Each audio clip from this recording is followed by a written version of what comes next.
ပြီးတော့ကထိုင်းမှာနေပါတယ်ဖေ။6နှစ်ကျော်တွဲလာတဲ့တပည့်တော်ကောင်းမလေးကသူ့အမေတိသွားတော့သဘောမတူပြောတယ်ဖေ။ကောင်းမလေးကလည်းမိဘစကားနားထောင်တော့မယ်ဆိုပြီးတော့တပည့်တော်ကိုဖြတ်ဖို့ပြောလာပါတယ်ဖေ။ဆိုပြီးတော့တက်ကောင်းဝေဆိုတဲ့အကောင့်ပိုင်ရှင်လေးကနေဘူးဖြတ်လျှောက်အရေးရောက်ဖို့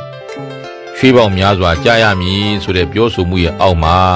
စာလေးတစ်ဆောင်မက်ဆင်ဂျာကနေလည်းပဲစာလေးတစ်ဆောင်ရေးပို့လာတယ်စာလေးတွေဖတ်ပြီးတော့ပြုံးလဲပြုံးရတယ်လို့ဖះလက်ထက်ကနကုလပိတာဆိုတဲ့တကာကြီးတူကဖះကိုရှောက်ထားတာတွေလဲစိတ်ထဲပေါ်လာမိတယ်အဲ့ဒီနကုလပိတာဆိုတဲ့တကာကြီးကဖះကိုအရှင်ဖះတပည့်တော်ကဒကမာကြီးကိုတအားချစ်တာဖះမျက်စိအောက်ကကိုအပြောက်မခံနိုင်ဘူးနောင်ဘဝတွေမှာလည်းအတူတူနေခြင်းနဲ့ဖះအဲ့ဒါမျိုးရှောက်တယ်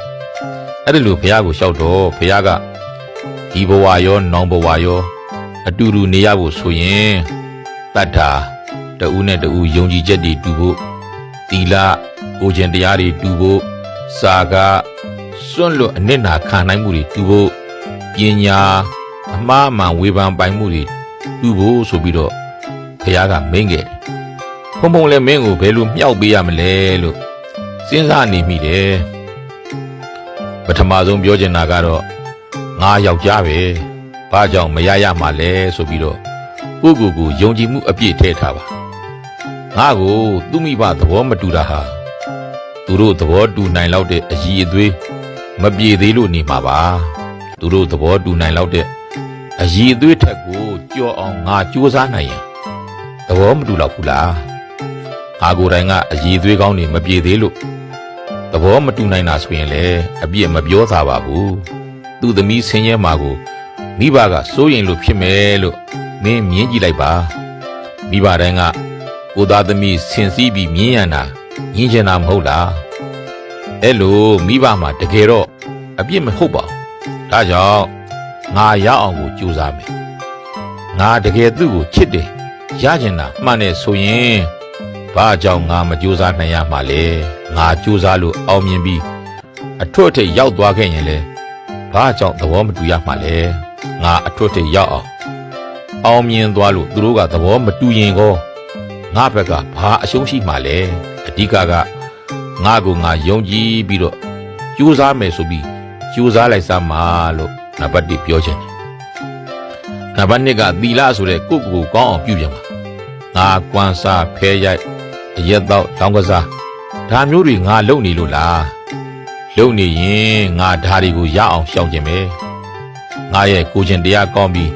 လူကောင်းသူကောင်းဖြစ်လာရင်သူတို့တွေမကဘူးလူတိုင်းကချစ်လာမှာပါလူတိုင်းကတန်ဖိုးထားလာမှာငါကမကောင်းတဲ့အကျင့်တွေရှိနေလို့သဘောမတူတာဆိုရင်တော့လေသူတို့ဘက်ကအလွန်မဟုတ်ပါဘူးဘယ်မိဘကကိုသားသမီးဆင်းရဲတာမြင်ရင်မှလဲပေါ့ငါကငါပြင်မယ်ငါဟာလူကောင်းသူကောင်းအကျင့်ကောင်းဇယိုက်ကောင်းရှိသူဖြစ်အောင်ကြိုးစားမယ်ဆိုပြီးကိုပြင်လိုက်စမ်းပါတကယ်ကိုမစားဖဲမရိုက်အရက်မတော့လောင်းကစားမလုပ်မိမမပွေနဲ့လူရင်ကြီးလူကောင်းသူကောင်းတွေဖြစ်လာရင်သူတို့ရင်မကဘူးကိုဘေးကလူတိုင်းကကိုချစ်လာကြမှာဆိုတာဖုံပြောရတယ်နံပါတ်3စာကစွန့်လွတ်မှုအနစ်နာခံမှုပေးမှုကမ်းမှုလဲပြုလုပ်ပါသူများဟာသာလိုချင်တာကိုဟာကြဘာမှမပေးချင်ဘူးမကြွေးချင်ဘူးဆိုရင်လေဘယ်သူကမှမချစ်ချင်ဘူးကိုတတ်နိုင်သမျှလူအားနဲ့လဲတတ်နိုင်သမျှကူညီပစ္စည်းဥစ္စာနဲ့လဲတတ်နိုင်သမျှကူညီပါသူပြန်ချစ်အောင်သူ့ကိုပြန်ရအောင်ဆိုတဲ့စိတ်ကိုမထားဘဲနဲ့သူ့အပေါ်စေတနာတန်တန်နဲ့ကိုကူညီပါသူတို့မိသားစုအပေါ်စေတနာတန်တန်နဲ့ကိုစွန့်လွတ်တာအနစ်နာခံတာတွေလုပ်ပါကိုဟာအပေါ်စည်းကနေပဲအသာစည်းကနေပဲမနေချင်ပါနဲ့ဒါကြောင့်စွန့်ကြဲတာမျိုးသူ့အတွက်စွန့်လွတ်အနစ်နာခံတာမျိုးတတ်နိုင်သမျှလုပ်ပါနောက်ပညာတတ်နိုင်သမျှပညာတတ်သူတယောက်ဖြစ်အောင်ကြိုးစားပါဘွဲတွေဂုဏ်လူတွေထက်အသက်မွေးဝမ်းကြောင်းပညာတစ်ခုတော့ရအောင်ကြိုးစားပါပညာဇီဝင်သူဇီဝိတမာဟုတ္ထံတဲ့အသက်မွေးဝမ်းကြောင်းမှန်သမျှထဲမှာပညာနဲ့အသက်မွေးရတာဟာအမြတ်ဆုံးလို့ဆိုတယ် ဒါကြောင့်အသက်မွေးဝမ်းကြောင်းပညာတတ်အောင်သင်ပါအ ਨੇ ဆုံးတစ်ခုတော့တတ်အောင်သင်ပြီးကြိုးစားပြလိုက်စမ်းပါကြိုးစားပြီးအောင်မြင်သူတယောက်ဖြစ်အောင်လုပ်ပြလိုက်စမ်းပါသူ့တင်မကပါဘူးလူသားအလုံးဟာကိုချစ်လာမှာပါလို့ဖုံဖုံကတော့မြင်မိတယ်ငါးရကျင်တာကိုရေထဲဆင်းပြီးငါးကိုအတင်းလိုက်ဖမ်းနေရင်မိဖို့မလွယ်ဘူးပင်မပြီးဆင်းရဲနေမှာပေါ့ငါးရကျင်ငါးကြိုက်တဲ့ငစားနဲ့ငါးများချိတ်ကိုရအောင်ရှားပြီးတော့ဖမ်းလိုက်စမ်းပါနောက်ဆုံးပြောလိုက်ချင်တာကတော့လူသားတယောက်အတွက်တာဖို့အရှိဆုံးဟာယုံကြည်မှုလို့ဆိုတယ်မင်းမှာသူတို့ယုံကြည်တော့တဲ့အရာမရှိသေးလို့နေမှာပါသူတို့ယုံကြည်လာတဲ့အထိသူတို့ယုံကြည်မှုကိုရတဲ့အထိကြိုးစားလိုက်ပါသူတို့ကမင်းအပေါ်ယုံကြည်လာပြီဆိုရင်သိကြပါတယ်မင်းလိုတာအဆင်ပြေလာမှာပါလို့ပြောကြခြင်းတယ်ဟောမင်းကိုအဆင်ပြေစေမဲ့ရရလေးကိုနောက်ဆုံးပြောခဲ့ခြင်းသေးတယ်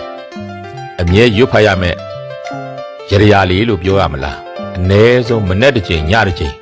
စိတ်ပါလက်ပါနှလုံးသားနဲ့ကိုခံစားပြီးတော့အော်ပြီးတော့ရွတ်ဖတ်နေစမ်းပါနေ့စဉ်ရွတ်ဖတ်အဲ့ဒါဆိုလဲတဖြည်းဖြည်းနဲ့နီးစပ်ဖို့အတွက်အထောက်အကူပေးနိုင်တယ်အဲ့ဒီရွတ်ဆိုရမယ့်အရာကတော့ငွေဆိုတဲ့သချင်းလေးပါငွေဆိုတဲ့သချင်းလေးတစ်ပုဒ်ရှိတယ်ဖုံဖုံမှတ်မိတာကတော့ရောက်ခမကြီးကမျက်နှာချိုးတယ်ကိုမယားကစေတနာပို့တယ်ဟဲငွေငွေငွေလောကမှာလေးဆိုတဲ့သချင်းလေးကိုဒီနေ့၃ချိန်စိတ်ပိုင်လေးပါအော်ပြီးတော့အမြဲတမ်းရွတ်ဖတ်နေပါလို့ပြောလိုက်ချင်ပါတယ်ကဲစိတ်ညစ်တာတွေပျောက်ပြီးဘဝရဲ့လမ်းမှန်ပေါ်ရောက်နိုင်ပါစေလို့ဖုံဖုံဆုတောင်းလိုက်ပါတယ်ဗျာအားလုံးလိုရာဆန္ဒမှန်သမျှပြည့်စုံကြပါစေ